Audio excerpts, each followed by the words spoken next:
My name is Woodie Landeros. And I'm Joseph Landeros. You're listening to the Landeros Brothers, where we talk about Communication through art. I like how it sounds all structured. Yeah. Let's roll to the Well, intro. you're supposed to say, like, just roll the intro. All right. Okay, let's do it.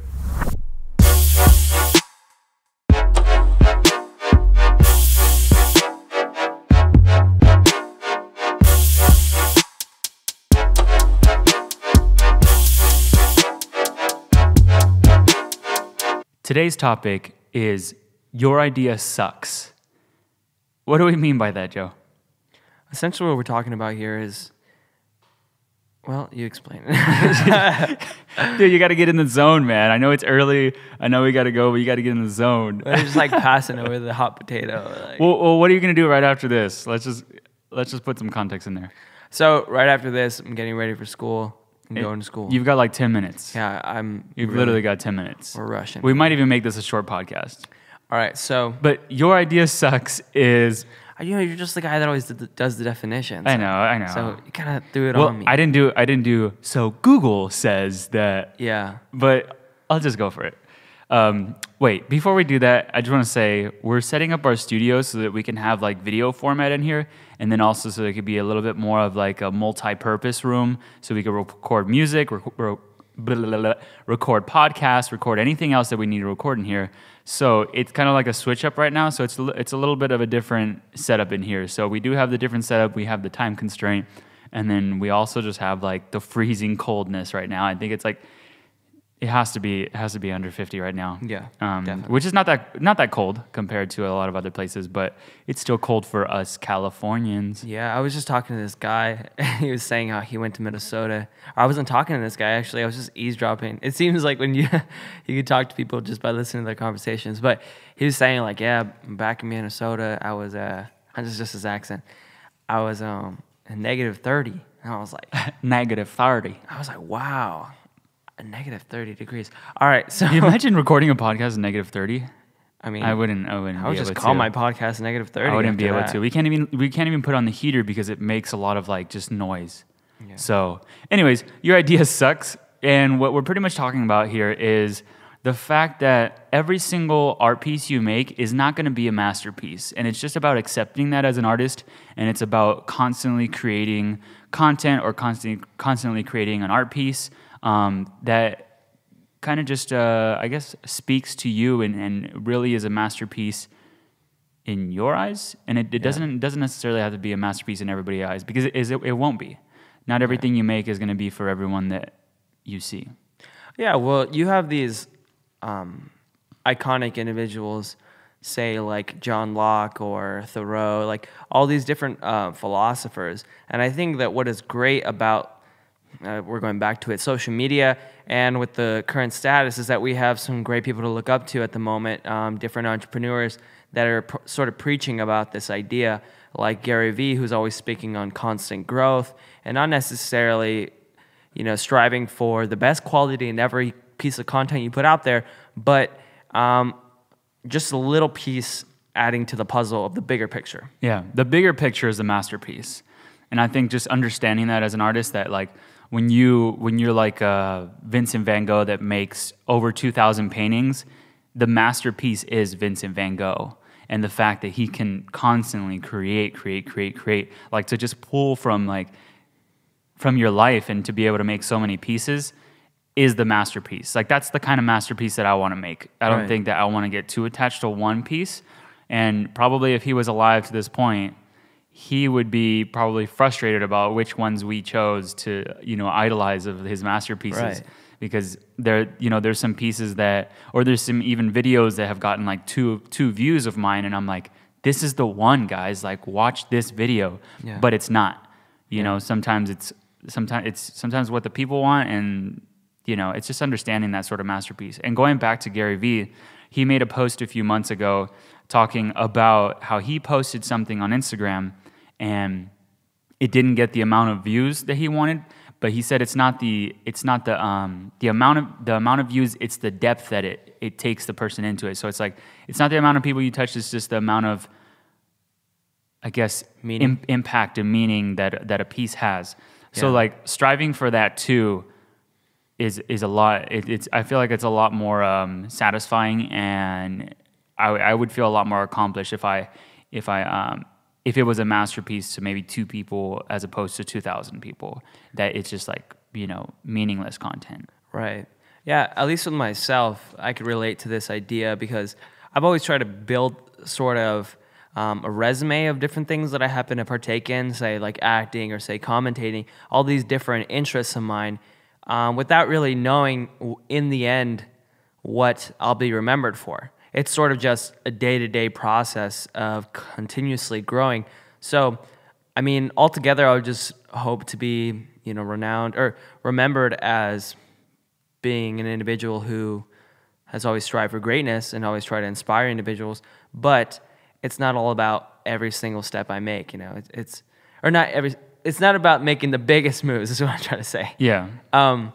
It's not the biggest step. It's the fact that you're making a step. Yeah, and also good steps. Because I think even though that, and you're probably going to... in the right direction, yeah. Yeah, you're probably going to find me on this saying, like, you should just put content out there all the time. I believe in that, but I do think that there are some things that perhaps would help you by sort of guiding your audience to appreciating it a little bit more. Because... I will fight you on that. I will fight you on that. Because I think that a lot of people are stuck in the... I don't know what caption or I don't know if this is good enough, when a lot of the times their stuff is good. Like what I'm fighting for is not, do you have the best content, or not, like what I'm fighting for is not for the person that has crappy content and just post it. I'm fighting for the person that has great content and is not posting because they feel like it's not good, or they feel like it's, you know, it needs some work, when really it does, but just posting that shows a lot more in a person. Yeah.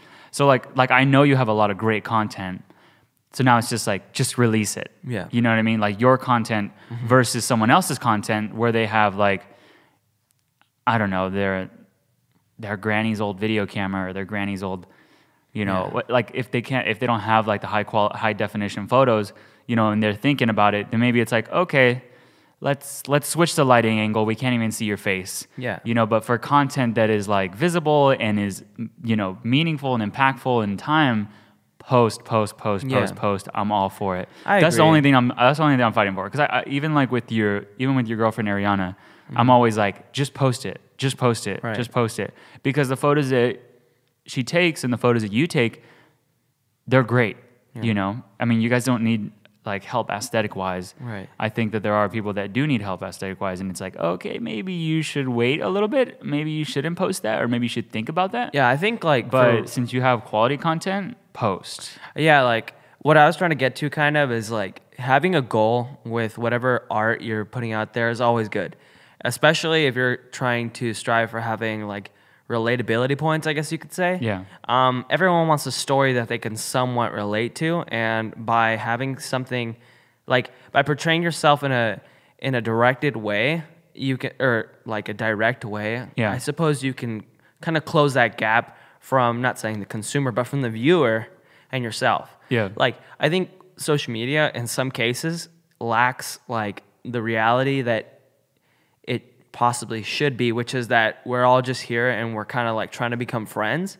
It kind of gets almost like 2 brands going at it, because everyone wants to be a model these days. Everyone wants to be a representative, an entrepreneur, you know, all these different things. Yeah. So we have all these different labels. So I think by kind of guiding the viewer in a certain way, you can kind of bridge that gap and kind of like create a relationship. It's about making that. And like, I think as long as you're not making like fake content or, you know, taking a photo of a lizard and just like randomly posting it, or like doing randomness, like, so it's like consistency is what you're talking about. Yeah.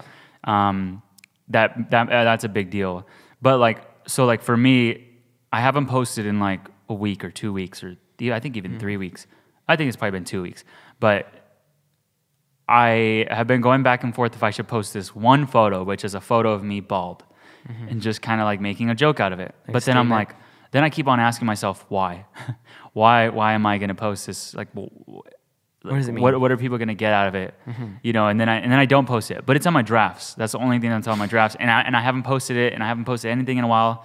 And I'm like, I need to take new photos, or I need to do different things. Like, I need to get out there. But I'm just like stuck in that point when like most of the advice that I give, and I always tell you, is advice that I want to hear for myself. Right.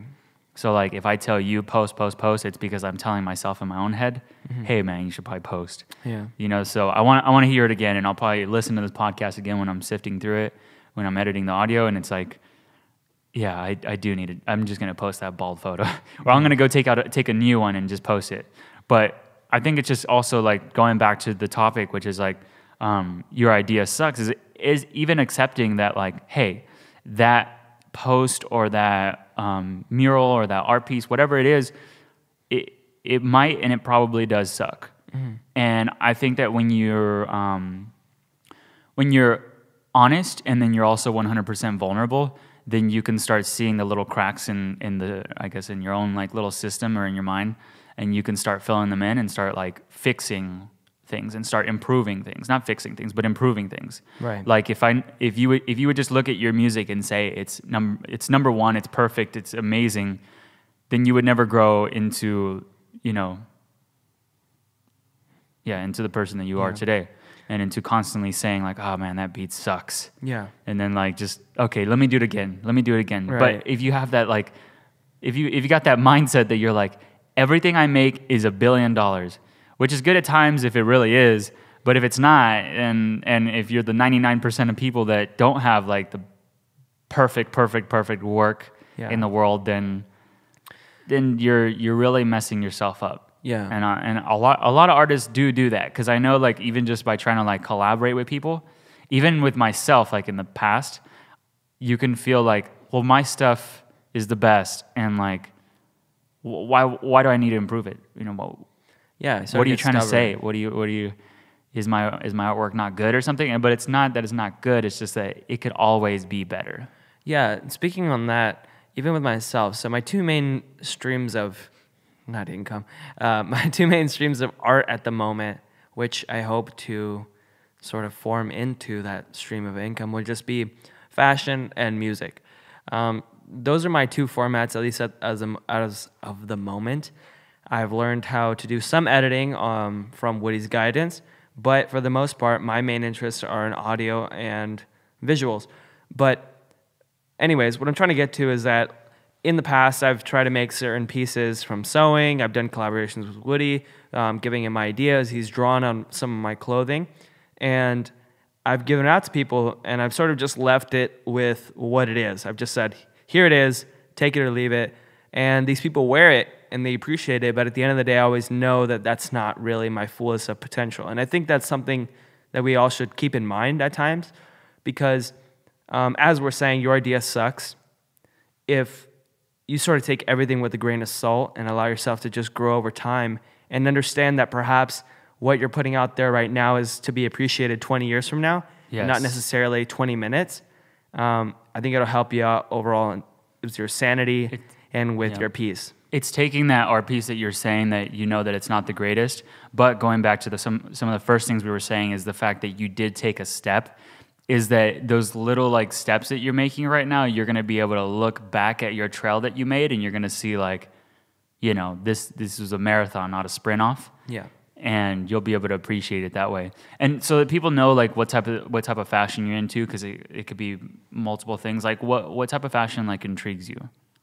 Well, I'm actually more intrigued in fashion altogether, and I happen to have my own tastes in it, but for the most part, I want to be able to design women's wear as well as some men's fashion, because I think there's a lot of flexibility in the world of women's wear, and I like to sort of empower women altogether by putting them in certain pieces. Like, say with my sister or even with my girlfriend, like when we go shopping and stuff, I'm most of the time guiding them, because I can just imagine what I would like to see on a female altogether. But also with myself, I think my style ranges from like militarial to almost like futuristic and kind of like European. Hispanic culture, Spanish culture. I would say that too. Yeah, I definitely like to pay homage. You've got the boots, you've got the hats.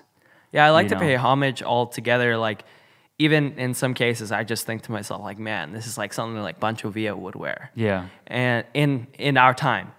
And I like to sort of portray those different characters with my fashion. See, the reason why I asked is because a person, like if anybody's listening to this, you'll probably imagine, like I would imagine if I was listening, is like men streetwear with like a skate brand or something, or like a T-shirt, Jordans. But like, yeah, or like what you used to be really into, which was like the sneaker culture. Sneaker culture.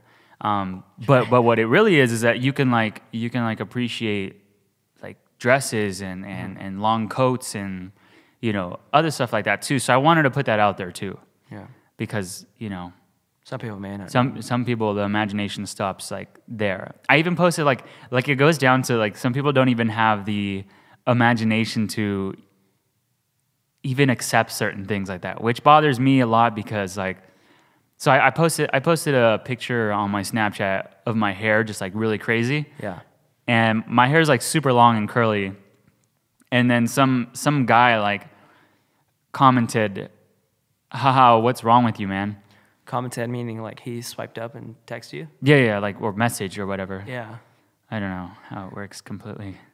So he like messaged me and he said, haha, like, what's wrong with you, or what is this? And I just kind of like, it just felt like immature to hear it.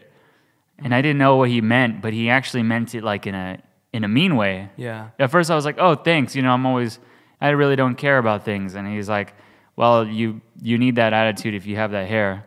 And I was like, wait, was that a positive way or a negative way? But it's just people don't understand like that this world is like free and you can do whatever you want. And like, why like barge into somebody else's like world and try to take away their like freedom? Yeah. Just that into fashion too, because it's like, some people don't accept certain things. Like I know even when I was in high school and I would do like little things that were a bit different than other people, they would like, it's like if someone stepped out of the military line and everyone expected for that person to get like whipped. Right. They're like, what are you doing? Yeah, not saying that soldiers get whipped, but I get what you mean though. Yeah. Okay. Yeah. I'm just gonna put that out there. I mean, you know what I mean. Come on. Here's the thing. I'm gonna set the standard right off, so that 20 years from now I can quote myself. I will design dresses. I will design sneakers. I will design purses. I will design anything that makes me happy. But at the end of the day, at least I'll be able to say that I did what I want. And that no matter what anyone did to me or no matter what anyone said, at the end of the day, that's all that mattered. As far as music goes, recently, two things that actually correlate was with the story of, what was his name again? Man, I am blanking out. The man from Queen. Freddie Mercury. Okay. Freddie Mercury's style, oh my gosh, so out of the window. Oh, yeah. Out of just... Right when I saw Bohemian Rhapsody, I automatically thought about you because of the studded collars and like the leather jackets and that white outfit with like it looked like a dragon. Like I think somebody made fun of him and said something about a lizard. The dimension on that was crazy. So that reminded me exactly of like the style, like one of the, I guess, characters that you are, I guess, or you like to style as. Yeah. His style was crazy, and all he did for music altogether in the end was just made for an amazing story to speak about, and his music is still being played to this day. No matter how controversial his style was, he always stood for who he happened to be. And I think that, at least for that time, you could do like the craziest things. I almost feel like it's watered down at this point because the 80s were like calling for all kinds of things. Like you had Rick James and like these big old patent leather boots. You had like Michael Jackson wearing what he was wearing, and aside from all of the, maybe... Honestly, I think that history repeats itself, and I think we're getting really close to it. You think so? Wait, because like after going to Complex Con... Yeah. Wait, let me end it out. So, aside from all the controversies or whatever people want to make it out to be about their sexuality or whatever views they had politically, I don't really care about that. I'm just caring about what they happen to portray themselves as on like a day-to-day basis, so boldly and so honestly. But yeah, I do definitely think we're kind of getting back into those areas, especially with this new like futuristic look and more like emphasis on dimension and stuff like that. What I'm wondering about is like, so a lot of the things that they were doing were like challenging like change, and like people were like we read about the female Frida. Yeah, Frida Kahlo. Frida Kahlo, and like just challenging like a bunch of different ideas and like things that we didn't really either didn't talk about or didn't think about. And now I feel like I'm wondering what the goal or what the purpose is to certain outfits or to certain styles. Because some of it feels like, okay, let me put a trash bag around my arm, and then just because I want to be crazy. Yeah. You know, like, but I think it is also like a play on our on just like on our time of like YouTube and of Instagram and Vine, you know, that's already gone now, but just like the craziness of what's going on like on the internet, like this like rage, which is just like rebellion. I feel like it's all being shown in our clothing of like just, it feels like it's meaningless, but like that's a lot of what the internet is. It's just like just a bunch of random crap put together, and like this is called the internet. I feel like a lot of outfits are inspired by the internet, and a lot of outfits are just thrown together randomly, as opposed to I guess before maybe like I'm wondering if they had I wonder if he had like a purpose when he wore something, like I'm gonna go out so I can put a stamp on fashion and show this. Yeah. You know, like a bit more purpose behind it. Right. Because like some Complex Con outfits when we went there, they were a bit left field for me, you know, but some of them you were like, oh, this is awesome. But I felt like, I don't know about this, but maybe I'm just kind of stuck in that. Maybe I'm stuck in a different time. Yeah, well, my prediction is that before like 2048, there will be like really, really blurred lines between men's fashion and women's fashion. And here's why. Because you've already seen my reason behind this is just because you've already seen women wearing a lot of men's clothing. And not to say that you've seen men wearing dresses all over the place. I'm not saying that. All I'm saying is that in a fashion sense, men's fashion, at least high fashion at the moment, which will, you know, trickle down into the mainstream middle class or whatever you want to call it, has become a little bit more feminine and testing the waters a little bit more with like boots and with different inspirations that really did come from designers who were creating things for women. Yeah, it's all inspired by. Yeah. Like you have the dress, and then it goes down to like it just keeps on like going down, and it turns into something that you see on like H&M that's like mass produced. Yeah. Yeah. I think there's just a constant need for fitting in, and if the terms call for it, I do not doubt that someday men will be wearing dresses, almost like tunics, you know, what we've worn in the past, or different skirts that may represent a certain status. That's the interesting part, is that like we used to wear all of this, and now you wear it, and all of a sudden it's like you're doing something wrong. Like, are you okay? Right. But it's like, hey, your ancestors wore like mini skirts pretty much. Yeah. If you want to like title like exactly what it was, you know, you wear one of those out here. You're even like a scandalous male. Yeah. So, but going back to your idea sucks. So I just talking about like the fashion, talking about like you creating different pieces, and then also, I mean, I felt like everything I've made, I've just felt like, man, this sucks.